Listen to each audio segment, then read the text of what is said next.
Darrell Thompson was a draft pick of the Packers. So no Vikings fans, sorry, but he is a Minnesota guy.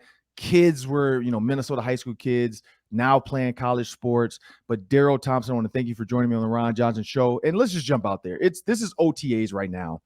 As a running back, because receivers, quarterbacks, DBs, we love OTAs because we can kind of still get our one-on-ones and our speed. But for a running back to kind of get the keys that you need, looking at the tackle, off his butt, all that kind of stuff, what can a running back really get out of OTAs?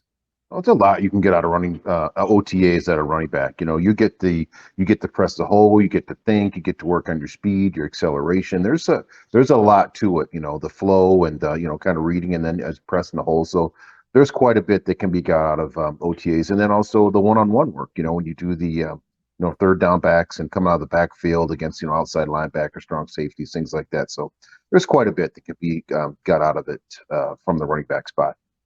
And when you look at, let's go Gophers, you covered Esezi Otomewo, his whole time here in Minnesota. He was a great player, got drafted by the hometown Minnesota Vikings. When he originally got drafted under last year's 4-3 system, he would have had to really just compete at defensive end, and that would have put him against Danielle Hunter. You look at all the DNs they had at that time that, Everson Griffin, like he would have had to really be a guy. Now in this 3-4 defense with Ed Donatel, it gives them some position flexibility. You look at him at outside linebackers, a stand-up guy like TJ Watt. You can put him at the 5 technique. I mean, I even talked to him the other day. He said he can play the wide 7 if he has to. He can play the 3 technique in some of the passing situations. So what does Esezi have to do? Because you made some rosters. So what does he have to do to really nail down and be on a roster for the Vikings this year? Well, just that, Ron. You pointed out he's got to be flexible. He's got to be able to play that wide 9, that wide 7, be able to get to the quarterback. He's got to be able to cover and be physical at the point of attack, and then hopefully, he has the ability. I mean, what everyone wants at the end of the day is somebody who can get to the quarterback. So if he can figure out a way to get to the quarterback and find what his skill set is to do that, then I think he's got an opportunity to, not just make the roster, but also be part of a package and hopefully have a nice NFL career. And I think he has it. I think it's a little yet to be unveiled, but I think he has what it takes to be an NFL defensive and outside linebacker. It's a little bit of hybrid. I think he's got what it takes.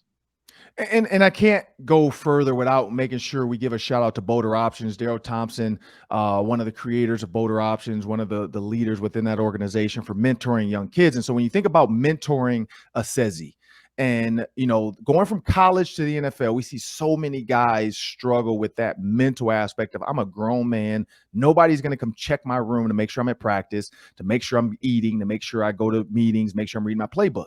Esezi's going to see this. I'll see Esezi today when I go to practice, and I'm going to make sure I tell him what you said. What is some advice you could give him for that transfer from college to the pros?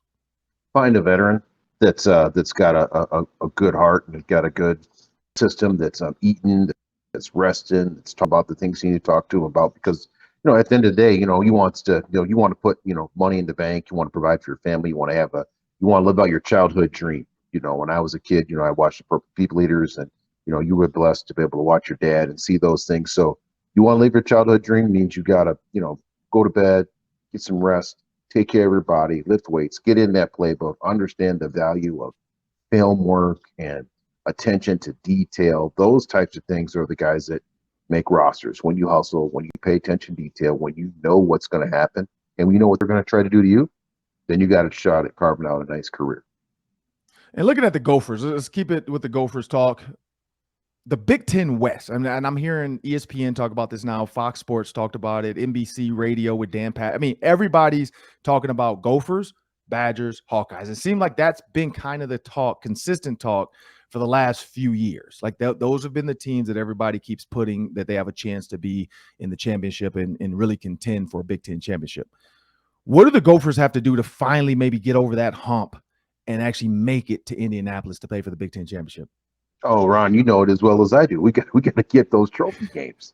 You can't lose to people that you aren't supposed to lose to. You get someone on the ropes, or someone comes in and they kind of hum you all day long, and then you end up losing to an Illinois team. That's a good team, and they're well coached, they're disciplined, and they really, really like to beat us like we like to beat everybody else. So you got to win those trophies. You win those trophy games, everything else is going to take care of itself because you got the momentum, you got the energy, and you got what it takes. So you win those trophy games, those 2 games you're talking about, everything else pretty much takes care of itself.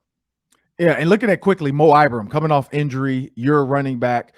What is that mental for him now, knowing, you know what, am I completely healthy? You know, once he is healthy, how does he kind of just get over that hump and just play football and not worry?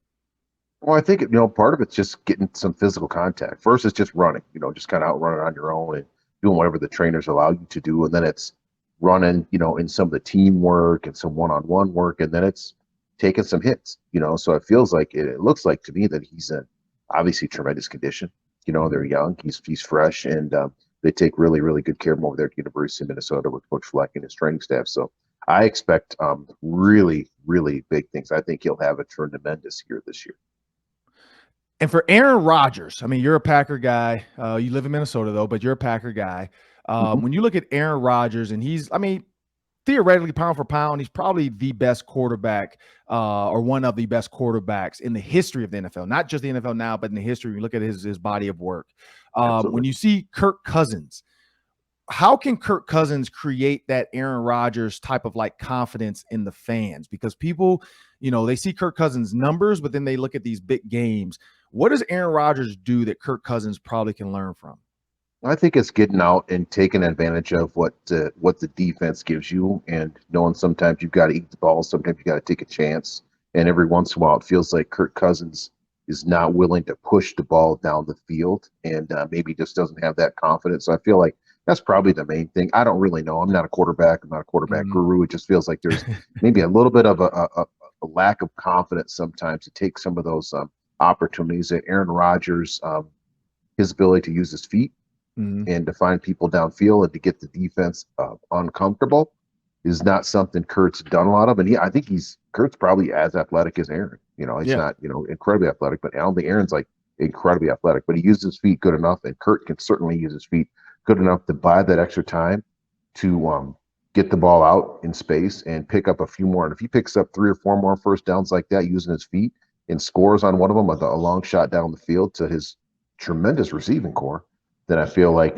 that'd be the next step to, him sealing his legacy. And so culture, roll the boat. I mean, you and I, both former Gophers, we've seen culture changes within the Minnesota program over the last few years. It seems like roll the boat is one that's starting to stick. People are starting to actually understand the culture. It's verbal. We know it. It's visual. It's everywhere you go. And when you think about PJ Fleck and his culture, and then you hear, former players, of course, everybody's going to do it when the coach is gone, but current players, when their former coach left, Mike Zimmer, everybody talked about the culture and how sometimes it felt like it was a fear base, don't do this, don't do that, yelling at me, curse me out, do that, don't do, like afraid to speak to him sometimes in the hallway, all the stuff we're hearing from these players.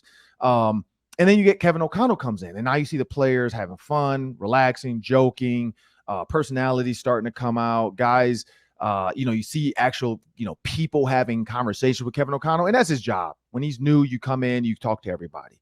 But what can Kevin O'Connell do as a former player, as well as somebody who's seen a guy like Sean McVay, who is PJ Fleck-ish?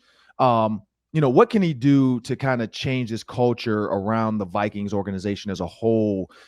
Whether players think they're, not players, whether fans think they're cursed or they think that there's no true culture, true system besides defense.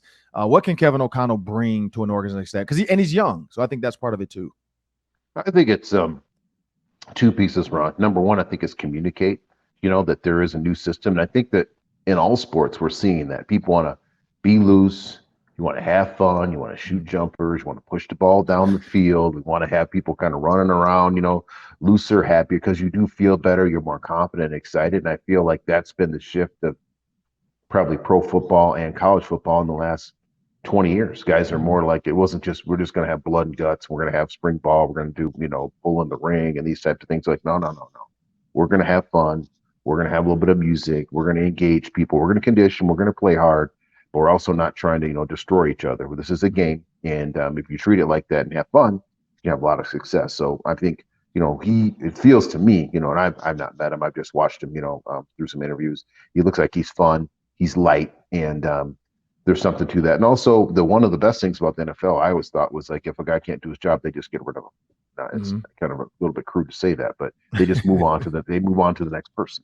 True. So that's the piece of it. You know what? It's okay if you can't quite. Let's eventually say, you know what, Darrell, you're hip. You're running. You can't quite. It's like, yeah, all these things are. You know what? We got this new guy, Edgar Bennett. We got Edgar, and someone else kind of comes along. That's life. That's business in the NFL. So once you learn and adjust to that, to be successful, and hopefully the Vikings can turn the corner this year. I mean, they have a great running back, actually a couple of great running backs, a very, very good quarterback, tremendous receivers, a defense that has yet to be seen. Again, it'll be interesting to see what happens with the defense. There's a lot of new parts and pieces, but to me, a healthy Daniil Hunter makes that defense so much better. And if he's healthy, I had a friend that played with Reggie White in college. He said, when I was a freshman, I thought I was hot stuff, but Reggie White was knocking quarterbacks. People were throwing me the ball. He said, Reggie White left, I got exposed, So it's a lot different when you got someone that the quarterback is concerned about every waking moment versus a regular defensive end.